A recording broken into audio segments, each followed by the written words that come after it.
Hello friends, welcome to our channel Decode UPSC CSC. Today we are going to discuss daily news and editorial analysis of the Hindu newspaper. Today is 26th of July and it's Friday and we are going to start. But before starting, I would like to tell you to get the PDF of this newspaper and for other notes, please subscribe to our Telegram channel Decode UPSC CSC. So we are going to start. On the very first page, we can see that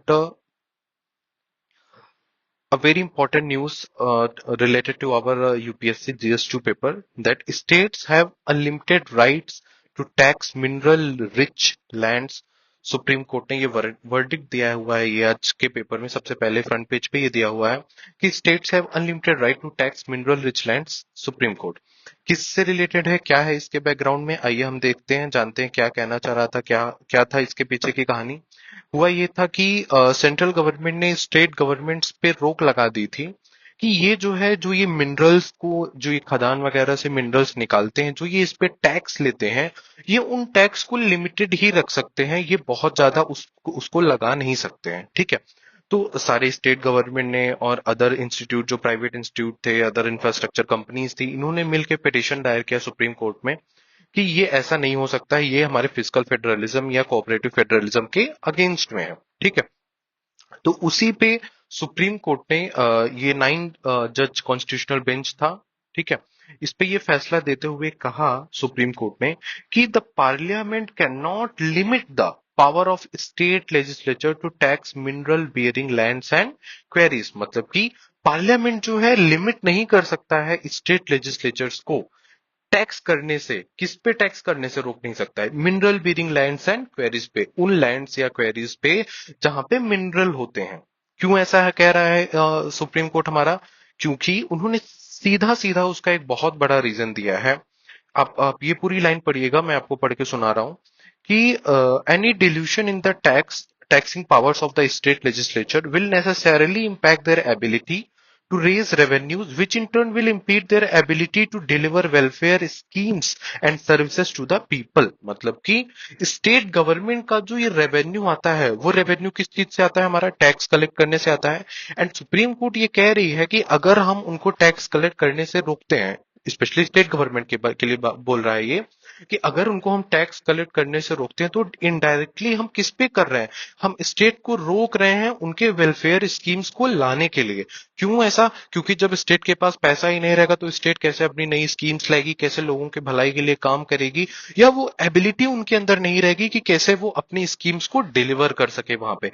तो इसी चीज को ध्यान में रखते हुए supreme court ने ये वर्डिक्ट दिया है 8:1 के रेशियो में. 8:1 का क्या मतलब है? यहाँ पे देखिए कि 8 जजेस जो थे वो फेवर में थे और एक जजेस अगेंस्ट में था. तो 8 जजेस ने फेवर में करते हुए ये कहा कि पार्लियामेंट इस पे कोई रोक टोक नहीं लगा सकती है. ये खिलाफ है किसके? फिजिकल फेडरलिज्म के. ये बहुत ही इंपॉर्टेंट टर्म है आपके यूपीएससी के लिए, फिजिकल फेडरलिज्म. क्यों?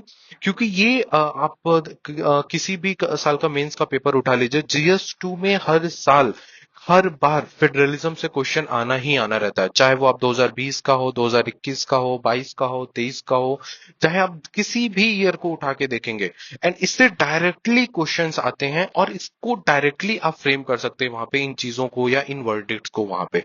ठीक है. आगे देखते हैं. ये आता है हमारा इस सेंटर स्टेट रिलेशन से. अगर आप इसको प्रीलिम से भी जोड़ना चाहें कि प्रीलिम्स से इसका क्या रिलेशन है, तो मैं आपको बता दूं कि सेंटर स्टेट रिलेशन जो है हमारा, सेंटर स्टेट रिलेशंस जो आता है हमारा चैप्टर प्रीलिम्स से रिलेटेड, इससे हर साल हमारा क्वेश्चंस आता है. और ये आर्टिकल 267 से रिलेटेड है. किस आर्टिकल से रिलेटेड है? आर्टिकल 267 से रिलेटेड है. एंड एक और मैं आपको प्रीलिम से रिलेटेड मैं एक और आपको बात बताना चाहूंगा कि ये जो माइनिंग या मिनरल रिच लैंड वगैरह है, ये स्टेट सब्जेक्ट के अंदर आता है. स्टेट सब्जेक्ट का क्या मतलब है? कि जो हमारा 7th शेड्यूल है उसमें 3 पार्ट में बांटा गया है सब्जेक्ट्स को: union list, state list and concurrent list. तो स्टेट लिस्ट में हमारा आता है ये मिनरल रिच लैंड से रिलेटेड जो भी होता है, ये स्टेट सब्जेक्ट में आता है. तो बेसिकली भले ही पार्लियामेंट के पास पावर होती है, बट जब हम बात करते हैं कि स्टेट सब्जेक्ट की बात करते हैं, स्टेट से रिलेटेड जो भी उनकी चीजें होती हैं, तो वो स्टेट के ही पास अथॉरिटी होती है कि वो उस पे कितना टैक्स लगा रहे हैं, टैक्स नहीं लगा रहे हैं, वो उनके ऊपर होता है। ठीक है। सुप्रीम कोर्ट ने एक और बड़ी चीज बोली कि उन्होंने बोला कि royalty is not a tax. Royalty क्या होता है? रॉयल्टी वो होता है जब भी हम लीज पे देते हैं, जैसे स्टेट गवर्नमेंट है, तो स्टेट गवर्नमेंट कंपनीज को लीज पे देती है वो माइनिंग एरियाज। ठीक है। तो जब वो लीज पे देती है तो उन कंपनीज को स्टेट गवर्नमेंट को वो कंपनीज स्टेट गवर्नमेंट को पैसे देती हैं, वो क्या होता है? रॉयल्टी होता है। तो सुप्रीम कोर्ट ने बोला कि जो रॉयल्टी मिलती है वो एक टैक्स नहीं है, वो जस्ट एक पेड होता है, एक मतलब कि होल्डर का एक लीज पेड होता है कि वो ये पैसा दे रहे हैं और वो उसको लीज पे ले रहे हैं लैंड को। ठीक है। तो ये था हमारा। और एक और इससे इंपॉर्टेंट चीज ये थी कि आपका ये जो माइनिंग से रिलेटेड था, इससे एक और 2021 में बहुत इंपॉर्टेंट क्वेश्चन आया हुआ था जीएस 2 में, हम देखेंगे क्या था वो क्वेश्चन कि despite India being one of the countries of Gondwana land, its mining industry contributes much less to its GDP in percentage. ये मेंस में डायरेक्टली क्वेश्चन पूछा हुआ है 2021 में। और इसको आप देखिए, इससे आसानी से लिंक कर पा रहे हैं कि नहीं?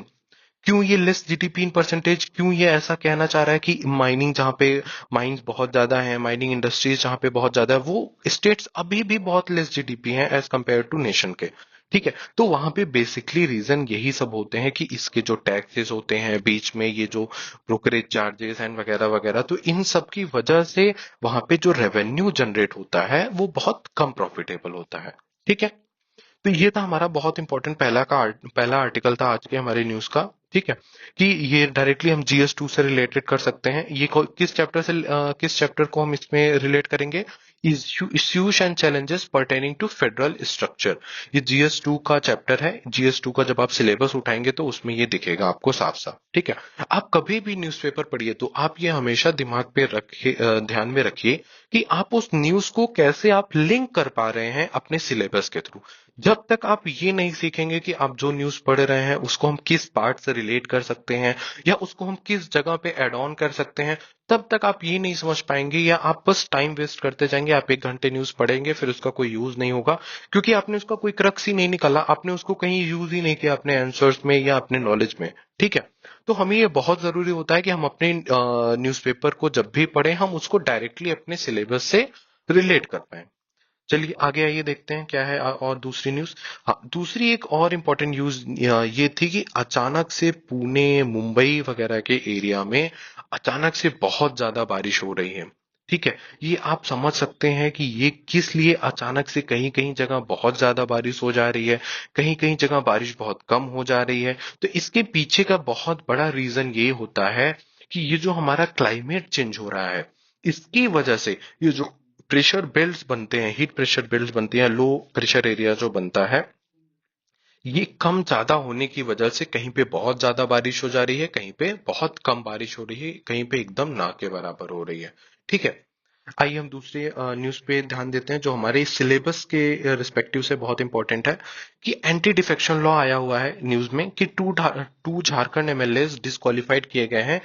किसकी वजह से? एंटी डिफेक्शन लॉ की वजह से। ऐसा क्यों? क्योंकि उन्होंने अपने पार्टी विप के खिलाफ जाकर पार्टी के कैंडिडेट के ही अगेंस्ट में लोकसभा के इलेक्शन में पार्टिसिपेट किया और उन्होंने और वो उनके खिलाफ लड़े, जो कि ये बहुत ही गलत चीज होती है। मतलब कि अगर हम देखें कि जो कि एंटी डिफेक्शन लॉ हमारा बना हुआ है वो उसके रिस्पेक्टिव में बहुत गलत चीज है। ठीक है। ये एंटी डिफेक्शन लॉ के थोड़ा बेसिक्स देख लेते हैं कि ये किस शेड्यूल में है हमारे कॉन्स्टिट्यूशन के? 10th ऑफ शेड्यूल में है। कि 10th शेड्यूल में क्या है? हमारा एंटी डिफेक्शन लॉ दिया हुआ है। एंड एक और प्रीलिम्स में क्वेश्चन पूछा हुआ था अभी हाल ही 2023 के प्रीलिम्स में यूपीएससी के पूछा हुआ था, एंड पीसीएस में भी ये पूछ चुका है कि एंटी डिफेक्शन लॉ में जो फाइनल डिसीजन लिया जाता है, जो भी फाइनल डिसीजन लेगा वो प्रेसिडेंट होता है या स्पीकर होता है? तो हमारे दिमाग में ये चीज एकदम क्लियर होनी चाहिए कि जो फाइनल डिसीजन लिया जाएगा वो हमारा स्पीकर होगा, स्पीकर या चेयरमैन ऑफ द हाउस होगा। ठीक है। ये किस आर्टिकल के अंडर में आता है? आर्टिकल 192 के अंडर में आता है। ये डिसीजन लेना, ना कि एंटी डिफेक्शन लॉ। ये डिसीजन जो फाइनल डिसीजन लिया जाता है ये आर्टिकल 192 के अंदर आता है। ठीक है। आइए हम अपने नेक्स्ट आर्टिकल पे चलते हैं जो कि हमारा जरूरी है। हाँ, नेक्स्ट आर्टिकल एक ये था, मतलब बहुत इंपॉर्टेंट तो नहीं लगा मुझे, लेकिन एक ये मुझे लगा कि थोड़ा हम आपको इस पे चर्चा की जाए कि जैसे यूपी में देखा जा रहा है कि एंटी रोमियो स्क्वाड बनाया गया है। एज इन मतलब कि देखा जाए कि वो इसलिए बनाया गया था, बेसिक पर्पस उसका ये था कि वुमेन्स को सेफ्टी प्रोवाइड करने के लिए एट द पब्लिक प्लेस, ठीक है। बट इसके आड़ में जो कि ये आर्टिकल हमारा बताना चाह रहा है कि इसके आड़ में बहुत ज्यादा लोगों को परेशानियां झेलनी पड़ रही हैं। वो अपना आम जीवन भी पब्लिक प्लेस पे जाके नहीं बिता पा रहे। अगर कोई ये सोच रहा है कि वो पब्लिक प्लेस पे जाके थोड़ा अपना मी टाइम स्पेंड कर सके, या वो वहां पे जाके थोड़ा अपने दोस्तों के साथ या किसी के साथ अपने पार्टनर के साथ वहां पे बैठ के आराम से बात कर सके, कहीं इधर उधर जगह नहीं जा पा रहा है, तो वो अगर पार्क्स में भी आ रहा है तो वहां पे ये रोमियो स्पोर्ट्स वाले आके उनको परेशान कर रहे हैं, उनको जबरदस्ती डरा रहे हैं। एंड ये सब किस वेक में वो किया जा रहा है कि ये बचाया जा रहा है। लेकिन जो ये हमारा ओपिनियन पेज, सॉरी, जो ये आर्टिकल है वो ये बताना चाह रहा है कि इसकी वजह से हमारे जो राइट्स हैं, एक तो वो बहुत ज्यादा हनन किए जा रहे हैं, एंड दूसरी ये बहुत बड़ी चीज ये बताने की कोशिश कर रहे हैं कि इससे जो जनता है, जो सिटीजन है हमारे स्टेट के, उनके अंडर एक डर पैदा हो रहा है जिसकी वजह से वो कहीं भी अपना फ्री माइंड लेके, जैसे वो 18 ईयर्स के अबव भी हैं, तो वो उनको एक रेस्ट्रिक्शन किया जा रहा है कि वो एक अपनी आम लाइफ भी नहीं जी पा रहे हैं वहां पे, ठीक है। तो ये वो कहना चाह रहा था आर्टिकल। आइए हम जरूरी आर्टिकल्स को देखेंगे जो हमारे लिए जरूरी है, ठीक है। हाँ, उसके बाद आता है हमारा एडिटोरियल का सबसे important article, the Jio calculus of the Moscow visit. जैसा कि आपको पता होगा कि हाल ही में अभी मोदी जी जो है रशिया विजिट किए थे, उनका सबसे पहला बायलेटरल ट्रिप था ये थर्ड टेन्योर के बाद में। एंड ये जैसे ही इनका ट्रिप ये शुरू हुआ, हर जगह पूरे यूरोप और वेस्टर्न, आप कह सकते हैं कि वेस्टर्न गवर्नमेंट में पूरा तहलका मच गया, ठीक है, कि मोदी जी का सबसे पहला ट्रिप रशिया ही क्यों, ठीक। तो जैसे अगर आप पीएसआईआर के स्टूडेंट हैं या आप मेंस के ही स्टूडेंट, जैसे आप मेंस की तैयारी कर रहे हैं या कुछ भी, तो इसको आप जीएस 2 से डायरेक्ट लिंक करेंगे आईआर वाले सेक्शन से। एंड मैं चाहूंगा कि अगर आप थोड़े भी सीरियस हैं तो आप जैसे ना आप अभी के टाइम पे जैसे अगर आप आंसर्स देखेंगे, टॉपर्स की कॉपीज देखेंगे, तो उसमें कोट्स का मेंशन होता है। कोट्स बहुत आजकल यूज होते हैं कि ये इन्होंने ये कहा, ये इन्होंने ये कहा, मतलब एक ऐसे वर्ड्स जो डिस्क्राइब कर देते हैं एक, ठीक है। तो जैसे ये वाली लाइन आप देखिए कि the dust from the storm it kicked up in the US and Europe is only just beginning to settle. मतलब कि ये जो मोदी जी ने विजिट किया, इसकी वजह से जो धुआं उठा, जो जो गंदगी, जो धूल उठी, वो अब जाके सेटल होना शुरू हुई है, ठीक है। एंड यहाँ पे विजिट करने का एक बहुत ही इंपॉर्टेंट रीजन ये था कि रशिया, क्योंकि हमारा एक नेचुरल एलाई है, रशिया का कहा जाता है, जैसे एस जयशंकर जी ने कहा था 2021 या 22 में विजिट में, कि यूनिवर्स बदलता रहेगा बट जो रशिया और इंडिया का फ्रेंडशिप है वो हमेशा परमानेंट रहेगी, ठीक है। तो उसी को ध्यान में रखते हुए मैं आपको ये बता रहा हूँ कि जैसे ही मोदी जी ने विजिट किया, उन्होंने 2 साल के बाद, क्योंकि वॉर चल रहा था, तो वॉर की वजह से ना इंडिया रशिया समिट हो पाया, 2022 का भी ना हुआ, ना ही 2023 का हुआ। बल्कि संघाई कोऑपरेशन ऑर्गेनाइजेशन की जो समिट हुई थी उज्बेकिस्तान में इन सितंबर 2022 में, वहां पे जरूर मोदी जी और पुतिन जी का वहां पे इंटरेक्शन हुआ था। But in the wake of war, जो रशिया यूक्रेन वॉर चल रहा है, और जिस तरह से हमारे बायलेटरल रिलेशंस को इम्प्रूवमेंट मिल रहा है, उसको और जोर देने के लिए हमारे prime minister Modi Russia visit करते हैं, ठीक है। एंड ये क्रिटिसाइज किया जाता है किसके थ्रू, या इनके इस विजिट को क्रिटिसाइज किया जाता है वेस्टर्न कंट्रीज के थ्रू, एंड स्पेशली यूक्रेन के थ्रू। उनका ये कहना था कि ये विजिट नहीं होनी चाहिए थी, ये पीसफुल विजिट नहीं थी, एंड ऑल, ये और प्रमोट कर रहे हैं वगैरह वगैरह, ठीक है। लेकिन इसमें कुछ और इम्पोर्टेंट चीज ये है कि हम थोड़े इम्पोर्टेंट चीज अपने आंसर से रिलेटेड या अपने सब्जेक्ट से रिलेटेड ये देख लें कि इंडिया और रशिया का जो बायलेटरल ट्रेड था, वो जो पहले 5 बिलियन से 10 बिलियन के बीच में रहता था, वो इंक्रीज हुआ बाई 66%, और अभी कितना चल रहा है, लगभग $65 बिलियन। और ये बेसिकली किस वजह से हो रहा है, जो हमारा क्रूड ऑयल का सप्लाई चल रहा है रशिया के थ्रू। अब हम जो है ज्यादा से ज्यादा अपने क्रूड ऑयल सस्ते दामों में रशिया से ले रहे हैं, जिसकी वजह से हमें वो सस्ते पड़ रहे हैं और हमारे रिलेशंस में इम्प्रूवमेंट आ रहा है। ठीक है। एंड एक और बहुत इम्प्रूव हुआ है इंडिया रशिया रिलेशन में, वो कि नॉर्थ साउथ ट्रांसपोर्ट कॉरिडोर या ट्रांसिट कॉरिडोर कॉरिडोर जिसे हम कहते हैं, कि अभी हाल ही में इससे एक बहुत बड़ी न्यूज आई थी कुछ दिन पहले की, कि सबसे पहला ट्रेन बाई रोड रूट, जैसे अभी तक क्या होता था कि इंडिया और रशिया के जितने भी ट्रांसपोर्ट या शिपमेंट होते थे वो बाई सी रूट होते थे। तो ऐसा सबसे पहली बार हुआ है कि जो आईएनएसटीसी डेवलप किया जा रहा था, और जो इस बार G20 समिट जो हुआ था 2023 में, उसमें ये बहुत ज्यादा फेमस हुआ और बहुत ज्यादा इसको प्रमोट किया गया। तो उसी के थ्रू बाई लैंड रूट सबसे पहला हमारा कोल ट्रेन जो है रशिया से डायरेक्ट इंडिया आ रहा है वाया ईरान होते हुए। ठीक है। तो ये एक बहुत इंपॉर्टेंट एस्पेक्ट है हमारे इंडिया रशिया के रिलेशन को, इंडिया रशिया रिलेशन के इम्प्रूवमेंट को। ठीक है। चलिए आगे हम देखते हैं। और यहाँ पे था कि थोड़ा बहुत ऑकस वगैरह के बारे में था कि यूएस जैसे जो है, यूएस न्यू दिल्ली को साइडलाइन कर रहा है। क्यों साइडलाइन कर रहा है? कि क्योंकि यूएसए को लगता है कि इंडिया थोड़ा अपने मतलब अपने मन के हिसाब से चल रहा है, वो उसके कंट्रोल में ज्यादा नहीं है। और इसी वजह से उन्होंने क्वाड को प्रमोट ना करके उन्होंने किसको प्रमोट किया? ऑकस को प्रमोट किया।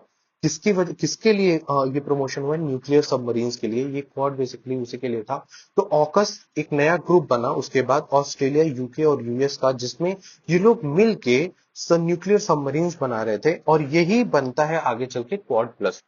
ठीक है। इसमें इंडिया को साइडलाइन किया जा रहा था, जिसकी वजह से इंडिया को भी ये दिखाना था कि इंडिया के पास सिर्फ यूएस ही एक ऑप्शन नहीं है। ठीक है। उसके पास और भी ऑप्शंस अवेलेबल हैं। इंडिया को ये फील कराना था वेस्टर्न कंट्रीज को बेसिकली, कि इंडिया सिर्फ यूएसए पे ही डिपेंडेंट नहीं है, वो रशिया पे भी, रशिया को भी साथ में ले सकता है, वो चाइना के साथ भी अपना तालमेल बिठा सकता है। मतलब वो एक कंट्री पे डिपेंडेंट नहीं है, वो अलग अलग कंट्रीज पे भी डिपेंडेंट है, और वो आसानी से अपने चीजों को इजिली गो थ्रू कर सकता है। ठीक है। चलिए आइए देखते हैं। एक दूसरा ये था कि the Karnataka bill is a symptom of a larger problem. ये जो आर्टिकल आया है, ये बेसिकली अभी कुछ दिन पहले कर्नाटका असेंबली में एक बिल पेश हुआ, जिसकी वजह से बहुत ज्यादा ही कंट्रोवर्सी क्रिएट होती है। एंड ये कंट्रोवर्सी बेसिकली किसके लिए होती है? ये बिल बेसिकली क्या था, पहले हम ये जान लेते हैं कि ये बिल बेसिकली इसलिए आया था कि वहां पे जो भी कर्नाटका के फैक्ट्रीज हैं, स्टेट एम्प्लॉयमेंट्स के लिए जो वहां पे जगह, मतलब जो स्टेट एम्प्लॉयमेंट है लोकल फैक्ट्रीज एंड इंडस्ट्रीज में, वहां पे जो उनके लोकल्स हैं उनको वहां पे 50 to 70% रिजर्वेशन देने की बात कही गई। ठीक है। अब देखिए, अगर हम किसी भी स्टेट को, उसके खुद के स्टेट वाले को 50 से 70% अगर हम रिजर्वेशन दे देंगे, तो हमारा इंडिया एक बहुत बड़ी कंट्री है। ठीक है। इंडिया एक बहुत बड़ी कंट्री है, जिसकी वजह से यहाँ पे किसी एक स्टेट में इनफ जॉब अवेलेबल नहीं होती है कि वहां के सारे लोग उसी स्टेट में रह के अपनी जॉब को कर सके। उनको एक स्टेट से दूसरे स्टेट में जाना पड़ता है जॉब की तलाश में, क्योंकि हमारे यहाँ अनएम्प्लॉयमेंट रेट बहुत ज्यादा है और पॉपुलेशन हमारे यहाँ का बहुत ज्यादा है, जिसकी वजह से गवर्नमेंट, सेंट्रल गवर्नमेंट या स्टेट गवर्नमेंट फेल हो जाती है उस लेवल तक का जॉब निकालने में। ठीक है। उस लेवल तक का रिक्रूटमेंट हो नहीं पाता। तो अगर हम ये देखें कि ये जिस हिसाब से बिल आता है ये असेंबली में, अगर ये पास हो जाता है गलती से भी, तो सोचिए कि कितना मुश्किल होगा। बेसिकली हम इसको थोड़ा पढ़ लेते हैं। The bill is currently drafted may be too heavy handed and some provision में नीड अ रीथिंक। क्या है ये? बेसिकली क्या कहना चाह रहा है कि ये जो 50 से 70% का रिजर्वेशन है, अगर आप अपने खुद के स्टेट वालों को दे देंगे, तो बाकी के स्टेट वाले कैसे सरवाइव करेंगे? वहां पे कितने कैपेबल लोग आएंगे कि वो वहां पे आके आपके यहाँ पे जॉब कर पाएंगे?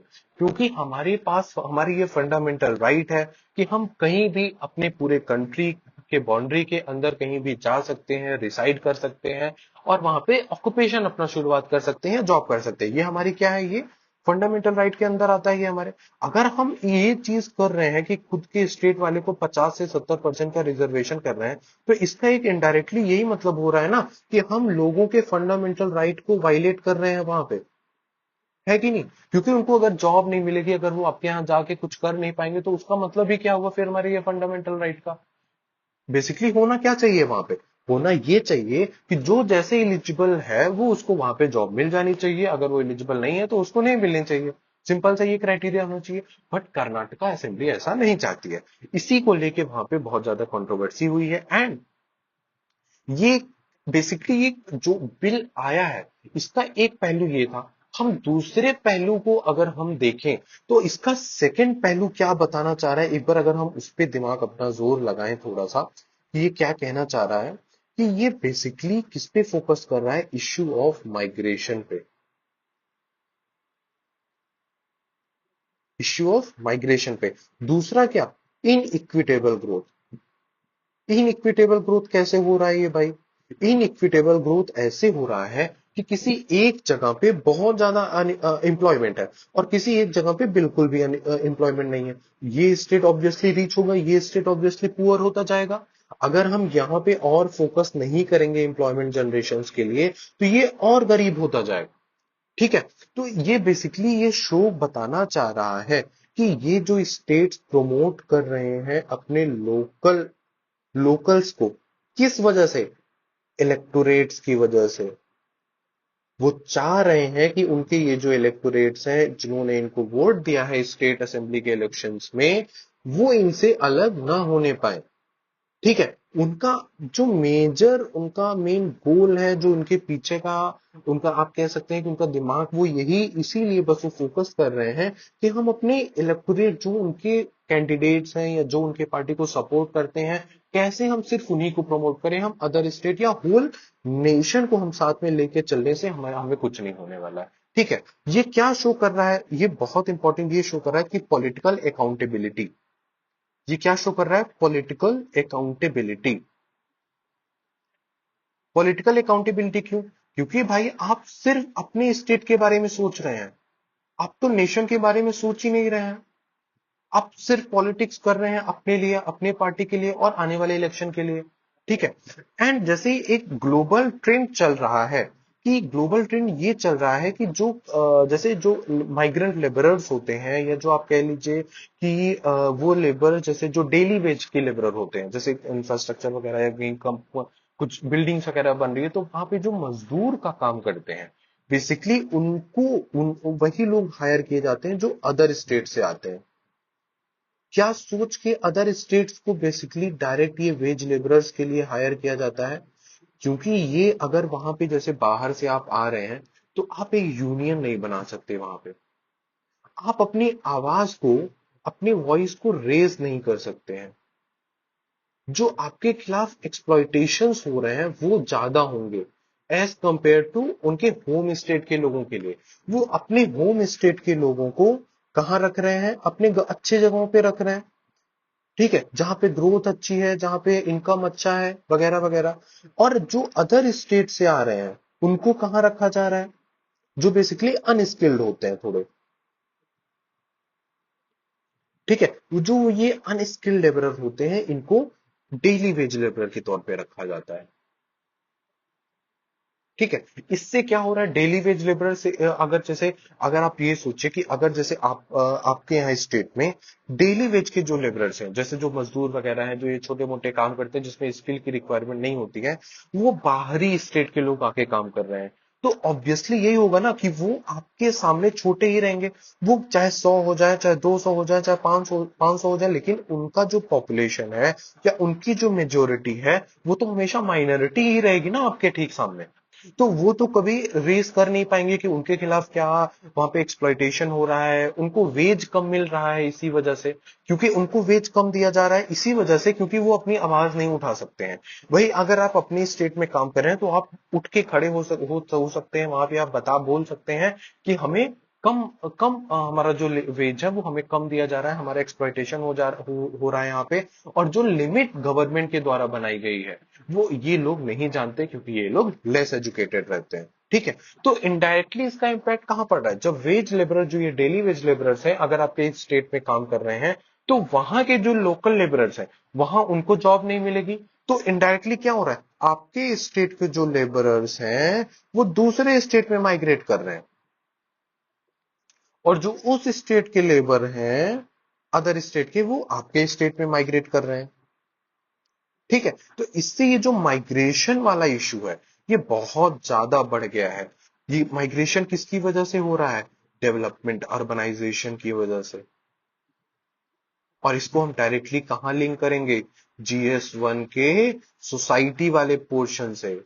माइग्रेशन से डायरेक्ट क्वेश्चन आया हुआ है, अर्बन माइग्रेशन से या इफेक्ट ऑफ ग्लोबलाइजेशन से आप कह सकते हैं। ठीक है, तो कुल मिला के ये जो बिल है, ये बिल तो अभी फिलहाल रुका हुआ है, बट ये बिल बेसिकली जो कहना चाह रहा है, इस बिल के पीछे इसका जो रीजन है कि क्यों ये आ रहा है, ये कुछ मेन चीजों को दिखा रहा है। कि एक तो हमारे यहाँ अनएम्प्लॉयमेंट बहुत ज्यादा है, ठीक है, रीजनलिज्म बहुत ज्यादा बढ़ रहा है अभी। इसकी वजह से क्या बढ़ रहा है? रीजनलिज्म बढ़ रहा है कि नहीं बढ़ रहा है?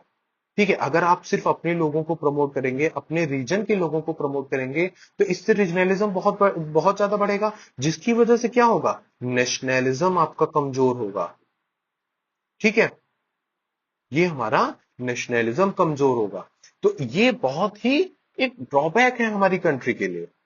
ठीक, तो इसको हम बहुत, मतलब कि इसको इसको देखने की बहुत ज्यादा जरूरत है कि गवर्नमेंट इस चीज पे बहुत, मतलब बहुत एक सीरियस इश्यू है जिसपे गवर्नमेंट को बहुत ज्यादा ध्यान देना चाहिए और इस पे उनको काम करना चाहिए।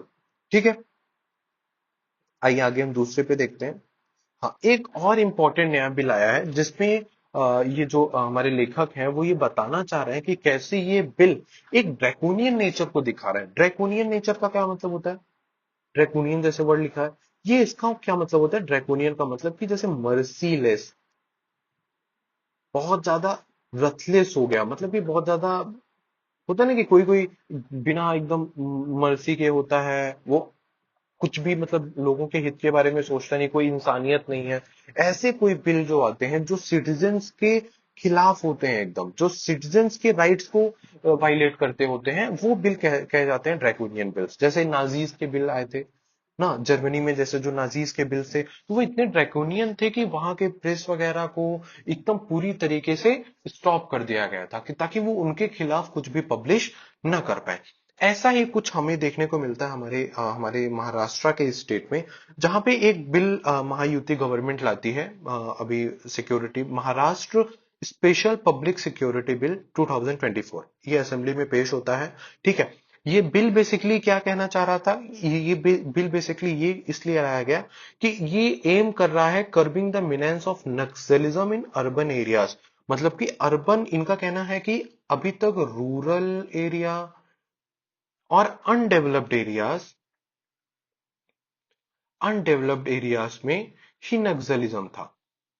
ठीक है, अब इनका ये कहना, ये बताना चाह रहे हैं कि अर्बन नक्सलिज्म बहुत तेजी से ग्रोथ कर रहा है स्टेट्स में, और सिर्फ एक स्टेट में ये कह रहे हैं कि नहीं है, ऐसा अदर स्टेट्स में भी हो रहा है, और बाकी स्टेट्स को भी इसको ध्यान देना चाहिए और इसको, इसके खिलाफ कोई नए कानून लाने चाहिए। ठीक है, चलो ठीक है, हम आपकी बात मान लेते हैं कि ये ऐसा कुछ है, लेकिन ये कौन बोल रहा है? इसका कोई जिक्र नहीं है यहाँ पे कि किस रिपोर्ट के थ्रू यहाँ पे ये कहा जा रहा है कि अर्बन नक्सलिज्म बढ़ रहा है हमारे यहाँ। कोई रिपोर्ट ऐसी नहीं है यहाँ पे। ठीक है, एंड सेकेंड चीज ये है कि आप कह रहे हैं कि अनलॉफुल एक्टिविटीज को हम प्रिवेंट कर रहे हैं इसके थ्रू। इन्होंने बिल्कुल डिफाइन नहीं किया कि क्या ऐसे अनलॉफुल एक्टिविटीज हैं। ये इन्होंने क्या किया कि बस बिल को पेश किया, कहा कि अर्बन नक्सलिज्म को हमें प्रमोट करना है। अब अर्बन नक्सलिज्म में किस प्रकार की एक्टिविटीज को ये कंसिडर करेंगे, क्या क्या एक्टिविटीज उसके अंडर में आएंगी, इसका कोई जिक्र वहां पे नहीं है। बेसिकली ये जो राइटर हैं वो ये बताना चाह रहे हैं, यहाँ पे ये डिबेट टाइप का है कि एक राइटर दूसरे, मतलब एक लेखक दूसरे से ये बोल रहे हैं कि ये ऐसा है, ये ऐसा है, तो वो उसके खिलाफ उस पर रिव्यू कर रहे हैं अपनी चीजों को। वो ये बताना चाह रहे हैं कि ये जो बिल आया है ये बेसिकली सिटीजन्स को परेशान करने के लिए आया है। ये सिविलियंस, एक्टिविस्ट और इन्वायरमेंटलिस्ट को टारगेट किया जा रहा है, ना कि पॉलिटिकल अपोनेंट्स को टारगेट किया जा रहा है। ऐसा क्यों? क्योंकि वो ये चाहते हैं कि वो सिविलियंस के डेली लाइफ को भी कंट्रोल करें। ठीक है, आज की गवर्नमेंट सिर्फ रूल नहीं करना चाह रही है, उनका ये मेन मोटो रहता है कि कैसे हम उनके दिमाग में, कैसे हम उनके थिंकिंग में, कैसे हम अपनी चीजों को उनके अंदर ला सकें। ठीक, वो ये राइटर बताना चाह रहा है इस ओपिनियन के थ्रू। तो ये बेसिकली वो ये बताना चाह रहे हैं कि ऐसा कुछ भी नहीं है या ऐसा कोई भी रिपोर्ट नहीं है जो ये आया हुआ है कि नक्सल जो है अर्बन एरियाज में भी बढ़ रहा है, और ये बिल बेसिकली जो है एक तरह से पूरी तरीके से परेशान करने के लिए है सिविलियंस को। ठीक है, ठीक है, आइए नेक्स्ट आर्टिकल को हम देखते हैं कि इंडिया के कोल माइनिंग प्रॉब्लम्स जो हैं, इंडिया का जो इलीगल कोल माइनिंग प्रॉब्लम है, इसके बारे में बहुत ही इंपॉर्टेंट ये है और इससे क्वेश्चन भी आया हुआ है पहले। ठीक है, कोल इलीगल माइनिंग प्रोग्राम प्रॉब्लम जो हो रहा है, ठीक है, अभी रिसेंट न्यूज की न्यूज में क्यों है अभी फिलहाल, on July 13 3 workers died of asphyxiation inside an illegal coal mine in Gujarat Surendranagar district. ये क्या होता है, ये होता है ये एक मतलब कि डिसीज नहीं है, कह सकते हैं कॉज ऑफ डेथ है, कि जब लेस ऑक्सीजन मिलता है, लेस ऑक्सीजन मिलता है मतलब ऑक्सीजन की कमी में हमारा दम घुटता है, जिसकी वजह से हमारी डेथ हो जाती है। तो अभी रिसेंट में ये देखा गया कि 3 वर्कर्स इसकी वजह से डाइट हुए, और ये रिसेंटली एक जगह नहीं हुआ है, ये बहुत सी जगह देखने को मिला है। आप वेस्ट बंगाल की बात करिए, आप झारखंड की बात करिए, कई जगहों पे ऐसा देखने को मिला है। ठीक है, क्यों ऐसा हो रहा है, क्यों इलीगल माइनिंग इतना ज्यादा प्रमोट हो रहा है, क्यों मतलब इतने सब कुछ कोल के नेशनलाइज्ड होने के बाद भी अभी भी इलीगल माइनिंग इतना ज्यादा है? क्योंकि कोल एक बहुत ही मेजर अबंडेंट फॉसिल फ्यूल है हमारे कंट्री में, and 55% of the energy need हमारे इंडिया की जो है वो किसके थ्रू आती है, कोल के थ्रू आती है। ठीक है, एंड ये इलीगल माइनिंग जो होते हैं, ये उन जगहों पे ही बेसिकली होते हैं जो जैसे बंद कर दिए गए हैं, या छोटे मोटे कोल माइंस है जहां पे कोल बहुत रेयर छोटा मोटा थोड़ा बहुत बचा हुआ है।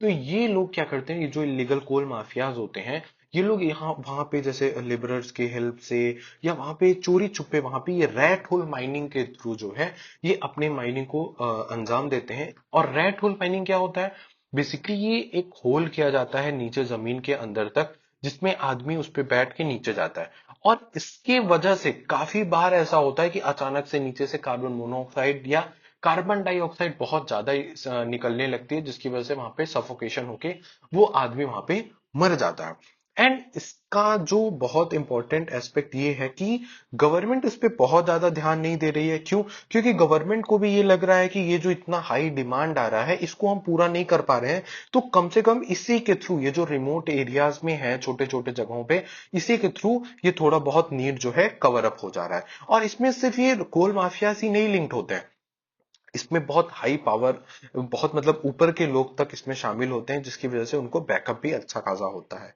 ठीक है,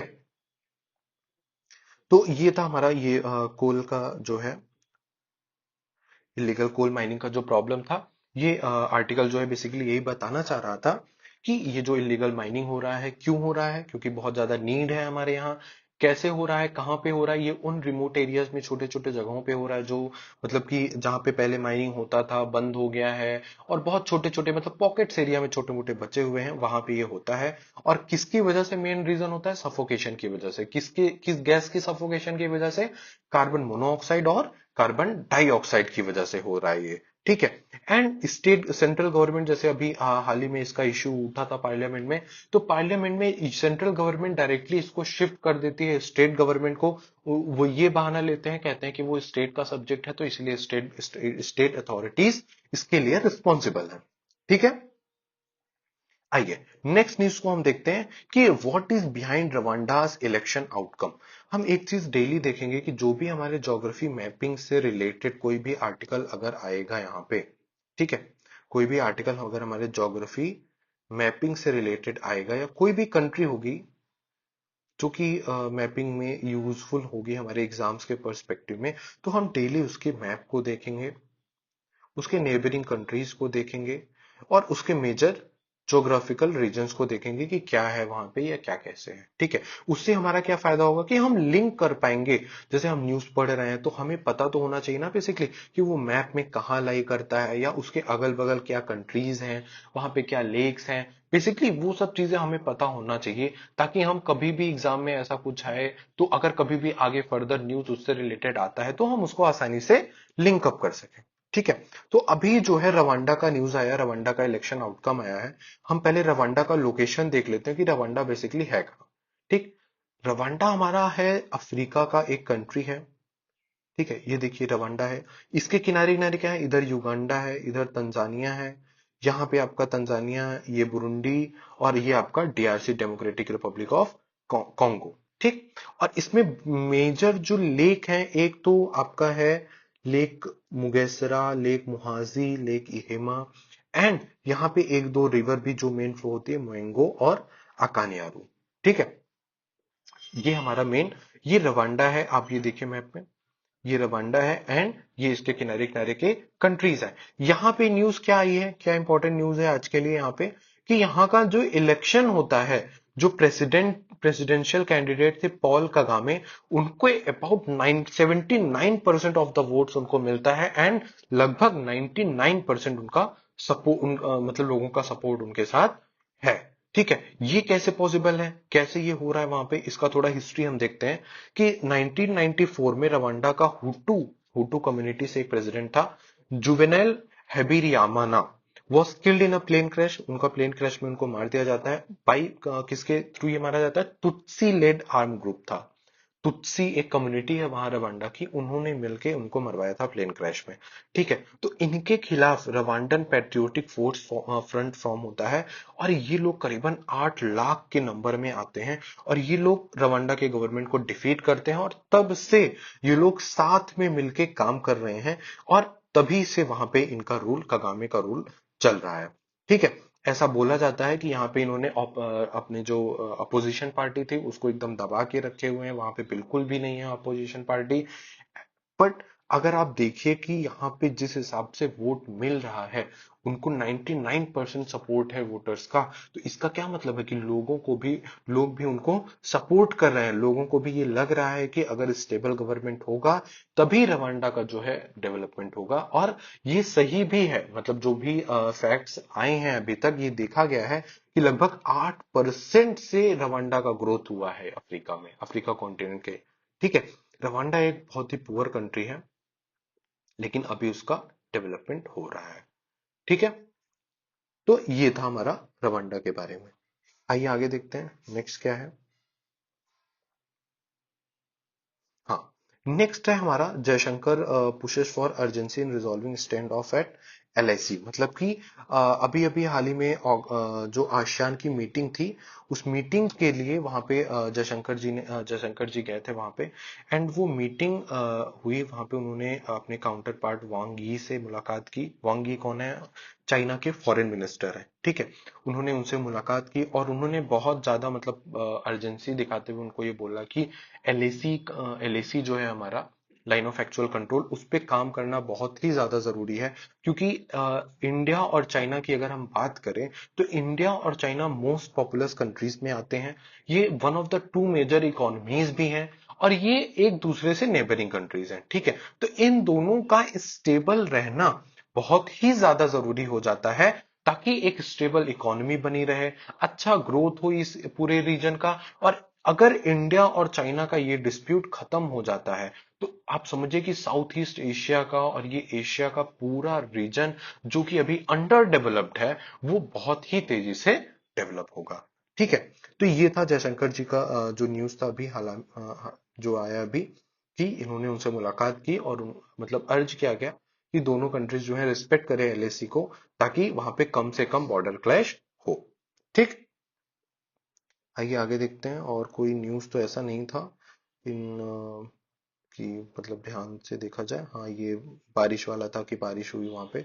हाँ, एक और ये था कि 2 हॉल्स इन Rashtrapati Bhavan gate name reflecting Republican ethos. मतलब कि 2 हॉल को, राष्ट्रपति भवन में 2 हॉल्स थे जिनका नाम बदल दिया गया है। एक था दरबार हॉल, जिसको अब क्या कहा जा रहा है, गणतंत्र मंडपम।